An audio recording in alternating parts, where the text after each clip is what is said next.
Okay, so the question comes up, can I use my app to enable curbside? And the answer is yes, and we're going to walk through how you do that. So I'm going to sign into my app on the portal. And the first thing I'm going to do is I'm going to come to set up purchases, and I want to make sure that takeout is set to yes.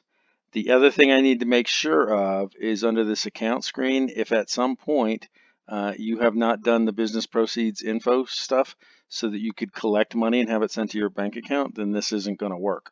But if you're collecting money via your app for your loyalty program or for friend beers or anything like that, you've already done this, you don't have to worry about it. But if you've never set up your banking info, then there's no way for us to send money anywhere. So under the assumption that you've set up your banking info, we'll move ahead. So now under setup, we're going to go to product list. And you can see here that the 32-ounce Crowler is checked, which means I can add it to any product. And then when I go over here to product, the one that I've sort of set up is Rose's Double IPA. And as you come down, you can see that the 32-ounce Crowler in the tap room is checked yes, which basically means I can purchase it via the app. And I've set it as $1 price here because we're going to go all the way through a purchase. The other thing I strongly recommend is in this long description, which is a pretty big field. I would put in here the phone number that you want them to call when they're at curbside, and a little blurb about how you expect them to behave.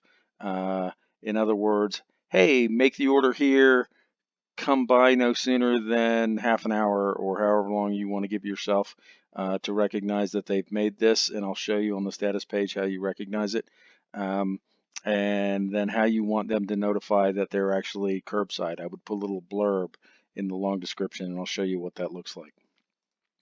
So when you come over here, right, when you click on a beer, you get the long description, and down here at the bottom is where I would put the directions for how you want them to behave when they're going to do curbside.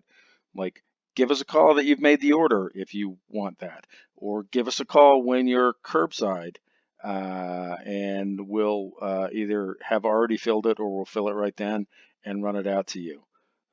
What they are going to do is they will click on this purchase tab, and they're going to click on that Crowler, and they're going to set their input quantity, and it's in their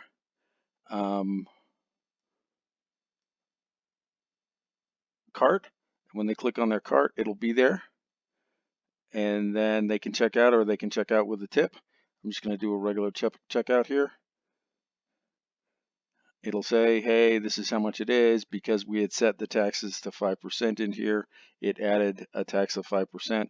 Your taxes may well be embedded in your prices.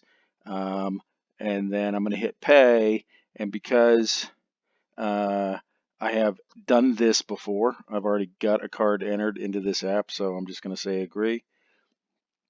Otherwise, it would take you to a place to enter the card. And there's nothing in the app because it's been purchased successfully. So how do you know that happened? If you go to status delivery for takeout orders, just now, this email address, which is me, just ordered this. This button over here is a few statuses. So when I click on it the first time, I'm basically acknowledging that I have the order and I need to go fill it. And when I click on it the next time, in other words, I filled it and it's ready, I click ready. And then for the last time, I click on delivered, and it's just going to go back to ready.